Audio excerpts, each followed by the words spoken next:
हरे कृष्णा। सभी भक्तों को राधे राधे। श्रीमद् भागवत महापुराण की चतुर्थ स्कंद की कथा चल रही है। आज की कथा है पुरंजन को स्त्री योनि की प्राप्ति और अभिज्ञात के उपदेश से उसका मुक्त होना। तो पहले भगवान नाम संकीर्तन करना है। श्री कृष्ण गोविंद हरे मुरारे नाथ नारायण वासुदेव। श्री कृष्ण गोविंद हरे मुरारे हे नाथ नारायण वासुदेव। हे नाथ नारायण वासुदेव। हे नाथ नारायण वासुदेव। हरे कृष्णा कृष्णा कृष्णा हरे हरे। हरे राम राम राम हरे हरे। हरे कृष्णा कृष्णा कृष्णा हरे हरे। हरे राम राम राम हरे हरे। हरे कृष्णा कृष्णा कृष्णा हरे हरे। हरे राम राम राम हरे हरे। बोलिए श्रीमद् भागवत भगवान की जय। सद्गुरुदेव भगवान की जय। श्री वृंदावन बिहारी लाल की जय। गिरिराज धरन की जय। श्रीमद् भागवत भगवान की जय। भगवान वेद व्यास सुखदेव जी महाराज की जय। साधु संतों की जय, भक्तों की जय, सद्गुरुदेव भगवान की जय। और नमः पार्वती पति हर हर महादेव की जय। जय जय श्री राधे। जय जय श्री राधे। जय जय श्री राधे श्याम। कृष्णाय वासुदेवाय देवकी नंदनाय च नंद गोप कुमाराय गोविंदाय नमो नमः। हे कृष्ण करुणा सिंधु दीन बंधु जगतपते गोपेश गोपिका कांत राधा कांत नमस्तुते। अथाष्टाविंशो अध्याय। पुरंजन को स्त्री योनि की प्राप्ति और अभिज्ञात के उपदेश से उसका मुक्त होना। श्री नारद जी कहते हैं, राजन, फिर भय नामक यवन राज के आज्ञाकारी सैनिक प्रज्वार और कालकन्या के साथ इस पृथ्वी तल पर सर्वत्र विचरने लगे। एक बार उन्होंने बड़े वेग से बूढ़े सांप से सुरक्षित और संसार की सब प्रकार की सुख सामग्री से संपन्न पुरंजनपुरी को घेर लिया। तब जिसके चंगुल में फंसकर पुरुष शीघ्र ही निहिसार हो जाता है, वह कालकन्या बलात् उस पुरी की प्रजा को भोगने लगी। उस समय वे यवन भी कालकन्या के द्वारा भोगी जाती हुई उस पुरी में चारों ओर से भिन्न भिन्न द्वारों से घुसकर उसका विध्वंस करने लगे। पुरी के इस प्रकार पीड़ित किए जाने पर उसके स्वामित्व का अभिमान रखने वाले तथा ममताग्रस्त बहुकुटुंबी राजा पुरंजन को भी नाना प्रकार के क्लेश सताने लगे। कालकन्या के आलिंगन करने से उसकी सारी श्री नष्ट हो गई तथा अत्यंत विषयासक्त होने के कारण वह बहुत दीन हो गया। उसकी विवेक शक्ति नष्ट हो गई। गंधर्व और यवनों ने बलात् उसका सारा ऐश्वर्य लूट लिया। उसने देखा कि सारा नगर नष्ट भ्रष्ट हो गया है। पुत्र पौत्र भृत्य और अमात्या वर्ग प्रतिकूल होकर अनादर करने लगे हैं। स्त्री स्नेह शून्य हो गई है। मेरी देह को कालकन्या ने बस में कर रखा है और पांचाल देश शत्रुओं के हाथ में पड़कर भ्रष्ट हो गया है। यह सब देखकर राजा पुरंजन अपार चिंता में डूब गया और उससे उस विपत्ति से छुटकारा पाने का कोई उपाय न दिखाई दिया। कालकन्या ने जिन्हें निहिसार कर दिया था, उन्हीं भोगों की लालसा से वह दीन था। अपनी पारलौकिकी गति और बंधुजनों के स्नेह से वंचित रहकर उसका चित्त केवल स्त्री और पुत्र के लालन पालन में ही लगा हुआ था। ऐसी अवस्था में उनसे बिछुड़ने की इच्छा न होने पर भी उसे वो उस पुरी को छोड़ने के लिए बाध्य होना पड़ा, क्योंकि उसे गंधर्व और यवनों ने घेर रखा था तथा कालकन्या ने कुचल दिया था। इतने में ही यवनराज भय के बड़े भाई प्रज्वार ने अपने भाई का प्रिय करने के लिए उस सारी पुरी में आग लगा दी। जब वह नगरी जलने लगी तब पूर्ववासी सेवक वृंद, संतान वर्ग और कुटुंब की स्वामिनी के सहित कुटुंब वत्सल पुरंजन को बड़ा दुख हुआ। नगर को कालकन्या के हाथ में पड़ा देख उसकी रक्षा करने वाले सर्प को भी बड़ी पीड़ा हुई, क्योंकि उसके निवास स्थान पर भी यवनों ने अधिकार कर लिया था और प्रज्वार उस पर भी आक्रमण कर रहा था। जब उस नगरी की रक्षा करने में वह सर्वथा असमर्थ हो गया, तब जिस प्रकार जलते हुए वृक्ष के कोटर में रहने वाला सर्प उससे निकल जाना चाहता है, उसी प्रकार उसने भी महान कष्ट से कांपते हुए वहां से भागने की इच्छा की। उसके अंग प्रत्यंग ढीले पड़ गए थे तथा गंधर्वों ने उसकी सारी शक्ति नष्ट कर दी थी। अतः जब यवन शत्रुओं ने उसे जाते देखकर रोक दिया, तब वह दुखी होकर रोने लगा।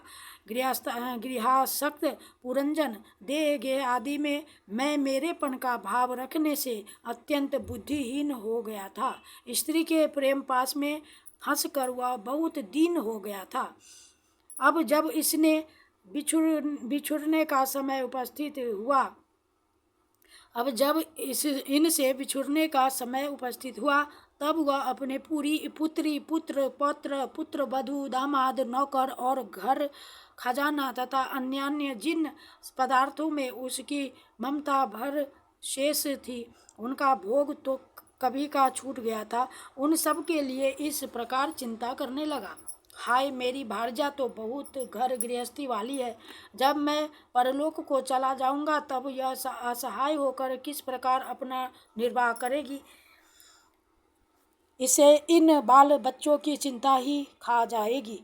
यह मेरे भोजन किए बिना भोजन नहीं करती थी और स्नान किए बिना स्नान नहीं करती थी, सदा मेरी ही सेवा में तत्पर रहती थी। मैं कभी रूठ जाता था तो यह बड़ी भयभीत हो जाती थी और झिड़कने लगता तो डर के मारे चुप रह जाती थी। मुझसे कोई भूल हो जाती तो यह मुझे सचेत कर देती थी। मुझ में इसका इतना अधिक स्नेह है कि यदि मैं कभी परदेश चला जाता था तो यह विरह व्यथा से सुख कर काटा हो जाती थी। यूँ तो यह वीर माता है, तो भी मेरे पीछे क्या यह गृहस्थाश्रम का व्यवहार चला सकेगी।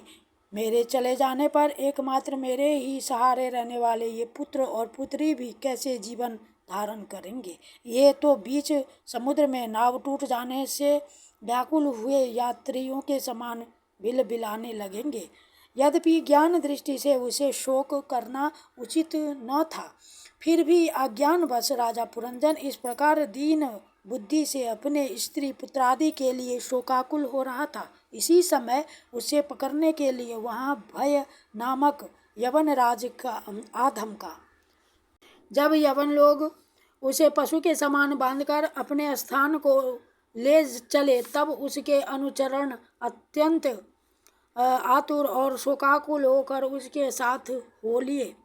यवनों द्वारा रोका हुआ सर्ग भी उस पुरी को छोड़कर इन सब के साथ ही चल दिया। उसके जाते ही सारा नगर छिन्न भिन्न होकर अपने कारण में लीन हो गया। इस प्रकार महाबली यवन राज के बलपूर्वक खींचने पर भी राजा पुरंजन ने अज्ञानवश अपने हितैषी एवं पुराने मित्र अभिज्ञात का स्मरण नहीं किया। उस निर्दय राजा ने जिन यज्ञ पशुओं की बलि दी थी, वे उसकी दी हुई पीड़ा को याद करके उसे क्रोध पूर्वक कुठारों से काटने लगे। वह वर्षों तक विवेकहीन अवस्था में अपार अंधकार में पड़ा निरंतर कष्ट भोगता रहा। स्त्री की आसक्ति से उसकी यह दुर्गति हुई थी। अंत समय में भी पुरंजन को उसी का चिंतन बना हुआ था। इसलिए दूसरे जन्म में वह नृप श्रेष्ठ यानी विदर्भ राज के यहाँ सुंदरी कन्या होकर उत्पन्न हुआ। जब यह विदर्भ नंदिनी विवाह योग्य हुई, तब विदर्भ राज ने घोषित कर दिया कि इसे सर्वश्रेष्ठ पराक्रमी वीर ही ब्याह सकेगा। तब शत्रुओं के नगरों को जीतने वाले पांडव नरेश महाराज मलयध्वज ने समर भूमि में समस्त राजाओं को जीतकर उसके साथ विवाह किया। उससे महाराज मलयध्वज ने एक श्यामलोचना कन्या और उससे छोटे 7 पुत्र उत्पन्न किए, जो आगे चलकर द्रविड़ देश के 7 राजा हुए। राजन, फिर उनमें से प्रत्येक पुत्र के बहुत बहुत पुत्र उत्पन्न हुए, जिनके वंशधर इस पृथ्वी को मनवंतर के अंत तक तथा उसके बाद भी भोगेंगे। राजा मलयध्वज की पहली पुत्री बड़ी व्रतशीला थी। उसके साथ अगस्त्य ऋषि का विवाह हुआ।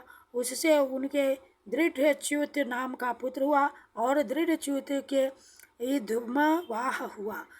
अंत में राजर्षि मलयध्वज पृथ्वी को पुत्रों में बांटकर भगवान श्री कृष्ण की आराधना करने की इच्छा से मलय पर्वत पर चले गए। उस समय चंद्रिका जिस प्रकार चंद्रदेव का अनुसरण करती है, उसी प्रकार मतलोचना वैदर्भी ने अपने घर, पुत्र और समस्त भोगों को तिलांजलि दे पांड्य नरेश का अनुगमन किया। वहाँ चंद्रवसा, ताम्रपर्णी और बटोदका नाम की 3 नदियाँ थीं। उनके पवित्र जल में स्नान करके वे प्रतिदिन अपने शरीर और अंतःकरण को निर्मल करते थे। वहाँ रहकर उन्होंने कंद, बीज, मूल, फल, पुष्प, पत्ते, तृण और जल से ही निर्वाह करते हुए बड़ा कठोर तप किया। इससे धीरे धीरे उनका शरीर बहुत सूख गया। महाराज मलयध्वज ने सर्वत्र समदृष्टि रखकर शीत, उष्ण, वर्षा, वायु, भूख, प्यास, प्रिय, अप्रिय और सुख दुख आदि सभी द्वंद्वों को जीत लिया। तप और उपासना से वासनाओं को निर्मूल कर तथा यम नियमादि के द्वारा इंद्रिय, प्राण और मन को वश में करके वे आत्मा में ब्रह्म भावना करने लगे। इस प्रकार 100 दिव्य वर्षों तक स्थानु के समान निश्चल भाव से एक ही स्थान पर बैठे रहे। भगवान वासुदेव में सुदृढ़ प्रेम हो जाने के कारण इतने समय तक उन्हें शरीर आदि का भी भान न हुआ। राजन, गुरु स्वरूप साक्षात श्री हरि के उपदेश किए हुए तथा अपने अंतःकरण में सब ओर स्फुरित होने वाले विशुद्ध विज्ञान दीपक से उन्होंने देखा कि अंतःकरण की वृत्ति का प्रकाशक आत्मा स्वप्नावस्था की भांति देह आदि समस्त उपाधियों में व्याप्त तथा उनसे पृथक भी है। ऐसा अनुभव करके वे सब ओर से उदासीन हो गए। फिर अपनी आत्मा को परब्रह्म में और परब्रह्म को आत्मा में अभिन्न रूप से दिखा और अंत में इस अभेद चिंतन को भी त्याग कर सर्वथा शांत हो गए। राजन, इस समय पति परायणा वैदर्भी सब प्रकार के भोगों को त्याग कर अपने परम धर्मज्ञ पति मलयध्वज की सेवा बड़े प्रेम से करती थी। वह चीर वस्त्र धारण किए रहती, बस व्रत उपासादि के कारण उसका शरीर अत्यंत कृश हो गया था और सिर के बाल आपस में उलझ जाने के कारण उनमें लटें पड़ गई थी। उस समय अपने पतिदेव के पास वह अंगार भाव को प्राप्त धूम रहित अग्नि के समीप अग्नि की शांत शिखा के समान सुशोभित हो रही थी। उसके पति परलोकवासी हो चुके थे, परंतु पूर्ववत स्थिर आसन से विराजमान थे। इस रहस्य को न जानने के कारण वह उनके पास जाकर उनकी पूर्ववत सेवा करने लगी। चरण सेवा करते समय जब उसे अपने पति के चरणों में गर्मी बिल्कुल नहीं मालूम हुआ, तब तो वह झुंड से बिछुड़ी हुई मृगी के समान चित्त में अत्यंत व्याकुल हो गई। उस बिहड़ वन में अपने को अकेली और दीन अवस्था में देखकर वह बड़ी शोकाकुल हुई और आंसुओं की धारा ने स्तनों को भिगोती हुई बड़े जोर जोर से रोने लगी। वह बोली, राजर्षि उठिए उठिए, समुद्र से घिरी हुई यह बदसुंधरा लुटेरों और अधर्मिक राजाओं से भयभीत हो रही है। आप इसकी रक्षा कीजिए। पति के साथ वन में गई हुई वह अबला इस प्रकार विलाप करती पति के चरणों में गिर गई और रो रो कर आंसू बहाने लगी। लकड़ियों की चिता बनाकर उसने उस पर पति का शव रखा और अग्नि लगाकर विलाप करते करते स्वयं सती होने का निश्चय किया। राजन, इसी समय उसका कोई पुराना मित्र, एक आत्मज्ञानी ब्राह्मण वहाँ आया। उसने उस रोती हुई अबला को मधुर वाणी से समझाते हुए कहा। ब्राह्मण ने कहा, तू कौन है, किसकी पुत्री है और जिसके लिए तू शोक कर रही है वह यह सोया हुआ पुरुष कौन है? क्या तुम मुझे नहीं जानती? मैं वही तेरा मित्र हूँ जिसके साथ तू पहले विचरा करती थी। सखे, क्या तुम्हें अपनी याद आती है? किसी समय मैं तुम्हारा अभिज्ञात नाम का सखा था।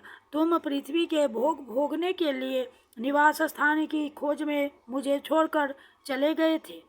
आर्य, पहले मैं और तुम एक दूसरे के मित्र एवं मानस निवासी हंस थे। हम दोनों सहस्त्रों वर्षों तक बिना किसी निवास स्थान के ही रहे थे।